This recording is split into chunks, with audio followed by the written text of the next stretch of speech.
Good evening and welcome to Tucker Carlson Tonight. This evening we've got brand new numbers, striking numbers that have never been seen before, and they may reshape how you think about illegal immigration. So you've heard the same line a million times. It's repeated like a mantra by the left during every debate on the subject. All immigrants are hardworking and law-abiding. They do jobs you wouldn't consider doing, and they do them cheerfully. They sacrifice for their families in ways you probably don't. In fact, and this is always the last point, it's always delivered with the confident satisfaction of someone shutting down a debate with superior data, undocumented immigrants actually commit fewer crimes on average than native-born Americans. Not only are immigrants more virtuous than you are, but they're safer to be around. In other words, stop complaining. They're your superiors. But wait, are we sure that that is true? Are people who are in this country precisely because they were willing to break our immigration laws really less likely to break other kinds of laws? It doesn't make a lot of sense. Yet until today, strangely enough, no one could say for sure whether it was true, because reliable statistics didn't seem to exist. Our government tracks pretty much every trend and every phenomenon you can think of, from how many pounds of pistachio nuts are recalled every year to how many fifth graders are injured on swing sets to how many people die in bathtubs. This is a nation of record keepers. We're overseen by an army of spreadsheet-wielding bureaucrats. Numbers control our lives, except on this subject. Somehow, the government went for years without honestly trying to track the volume of crime committed by illegal immigrants in this country. Maybe they were too incompetent to do it. More likely, they didn't want you to know the answer or to think about it even. In any case, we now for the first time have the actual numbers, and here they are. According to statistics from the U.S. Sentencing Commission, non-citizens are actually far more likely to commit serious crimes than Americans are.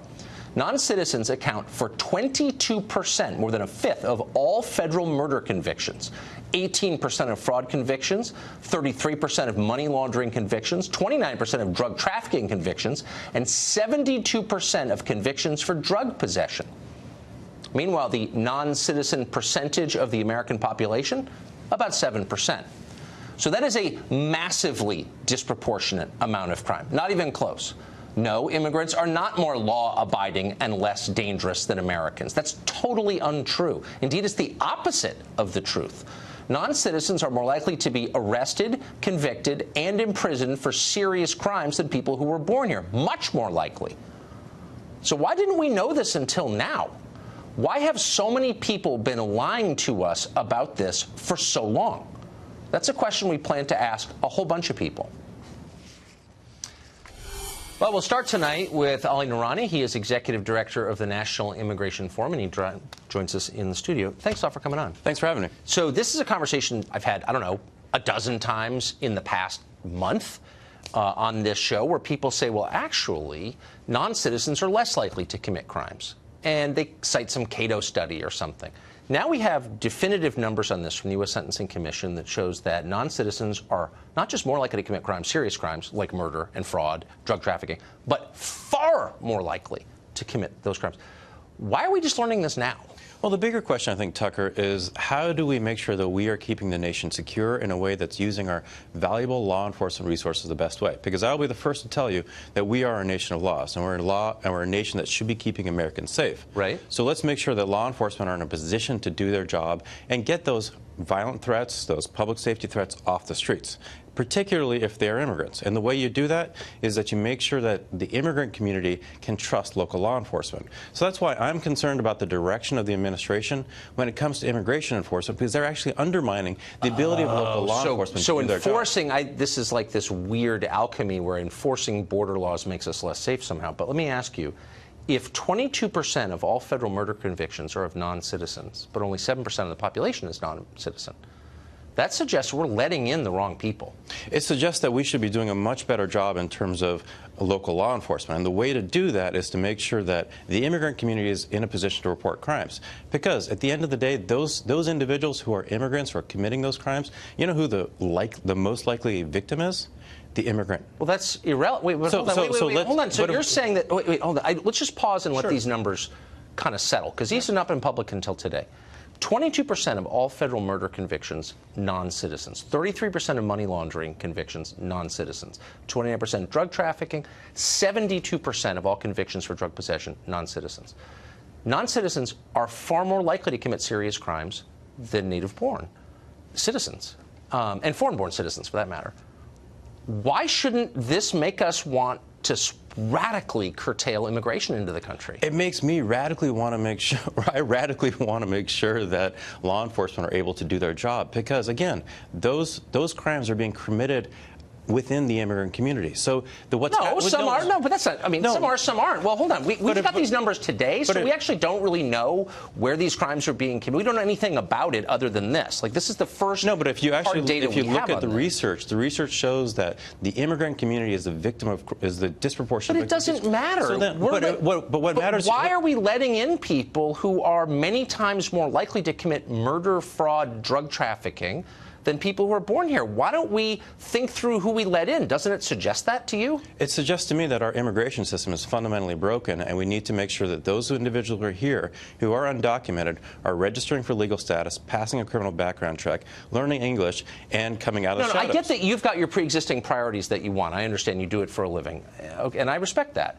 But again, for the third time, these are brand new numbers. We didn't know them when we woke up this morning. Now we do. The debate is over. Non-citizens far more likely to commit dangerous crimes than citizens. So, with that in mind, does that shock you? It shocks me that we haven't been approaching the problem the correct way. But why have we been saying the opposite with such great authority all these years? Well, actually, you know, according to Cato or some think tank, I mean, can we just pause and say, you know, we were totally wrong about what we've been saying? The problem here is that we want to get violent criminals off the streets. Is that correct? We don't want them in here in the first place. We do not want them. So why are we making law enforcement deal with these people? Why don't we stop it at the border, and then we don't have to put our police and citizens at risk? I think that's a great idea. And the other way you do that is that you make sure that you have a functioning legal immigration system and a process for people to go through. The only people who are hiding from law enforcement... Really? I thought, don't we bring in more than 1 million people legally every year? It's clearly out of whack with our needs. More than any other country in the world? We're also a much bigger country than almost any other country. We're not, Our workforce is actually much more dynamic and fluid. Maybe. Okay, but leaving the economics of it aside, I mean, that's another show, another debate, but I just want to acknowledge that one of the core operating assumptions that we have had for years, and I've been at the center of this debate, was wrong. Not just wrong, but totally wrong. It was a lie. Does that make you reassess what you thought a little bit? What I want to try to assess is how do we actually solve the problem? I mean, we can, you know, if you want to quibble about statistics, you should bring somebody from Cato. No, but it's not quibbling. It's what we've been claiming is the very opposite of the truth. I want to focus on solving problems. That problem is individuals who are here who are violent criminals and public safety threats. I want them off the streets, Tucker. The only way you can do that is to make sure that the crimes they commit are being reported by the victims. And if the victim is an immigrant, we need to make sure that they can trust their law enforcement. But why? Well, clearly someone's reporting these crimes. We don't have a problem with that because, again, we have disproportionately big numbers here. My question is, why do you think non-citizens are committing crimes at a far greater rate than Americans are? I think we got to make sure that individuals who are coming to the country have been properly vetted. They're going through the process that they need to. And the folks who are here and are undocumented. So you think they haven't been properly vetted? And the folks that are here who are undocumented, we need to require they pass a criminal background check. That is our biggest problem right now, because the individual undocumented immigrant who's a violent threat to our public safety, they're the ones hiding. Why wouldn't we just build a wall? Like, the public kind of wants that. What's the argument against that exactly? If you actually want to solve a problem at the border, you want to actually focus where the problem is. The majority of drugs, guns, and money are smuggled at ports of entry. But these are not drugs and guns and money. These are people committing crimes. Those individuals who are committing those crimes, they're coming in through ports of entry. But so do you think a wall wouldn't help at all? Because why? I want to put money where the risk is on the border, where the majority of drugs... Well, we didn't even know there was this risk until about 2 hours ago. So, maybe we should pause and think about these numbers, because they are shocking. You will concede that. Thank you, Ellie. Appreciate it.